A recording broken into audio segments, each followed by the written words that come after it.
Nah, ini kita sudah berada di depannya.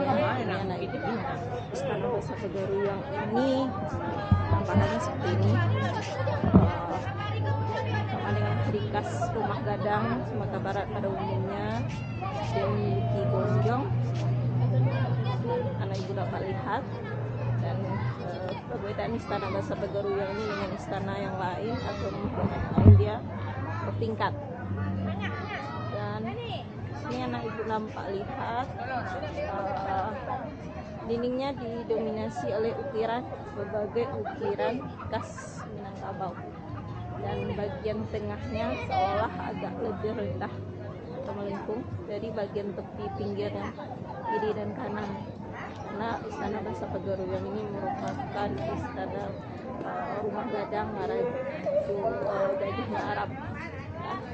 Nah, ibu nampak lihat berbagai bentuk geometri yang bisa dilihat di baik di ukiran maupun di desain dari rumah gadang itu sendiri.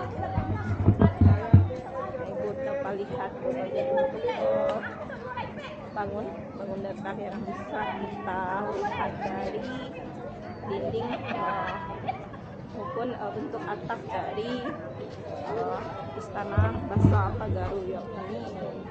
Baik, Ibu, kita akan mencoba menelusuri mengelilingi dari Istana Basa Pagaruyan pada sore ini. Lumayan pengunjungnya juga cukup banyak, dan dari sini kita juga nampak bagian langit-langitnya juga dipenuhi dengan ornamen pinggiran paku.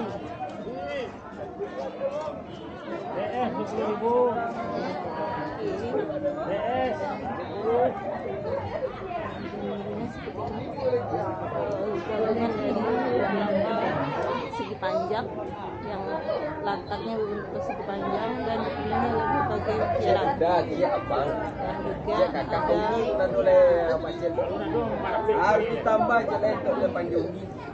dan anak ibu juga dapat lihat pada bagian tangganya juga dipenuhi oleh ukiran khas Minangkabau. Ya, oke, kita mencoba mengelilingi. Kalau pada zaman dahulu bagian bawah rumah gadang ini fungsi sebagai tempat ternak, ya. Seperti ini anak ibu,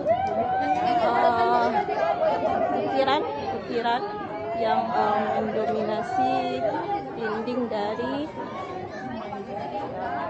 Istana Basa Pagaruyan, ya, seperti anak ibu lihat. Oke, kita akan coba menelusuri.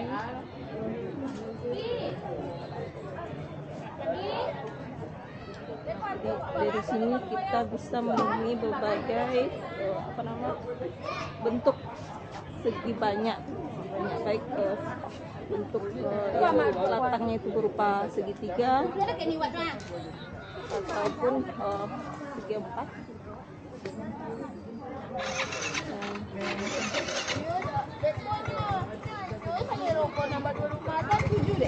Sekali, ya, ibu dapat lihat, ya, karena banyak sekali pengunjung, maka di sekitar Istana Basa Pagaruyan ini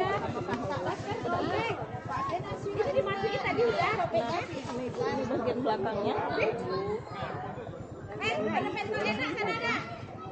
bagian belakang dari Istana Basa Pagaruyan. Nah, di sini kita mengelilingi bagian luar saja dulu, ya.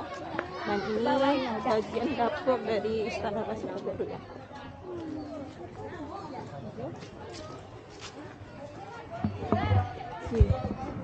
Itu mungkin bagian luar dari Istana Basa Pagaruyan, ya.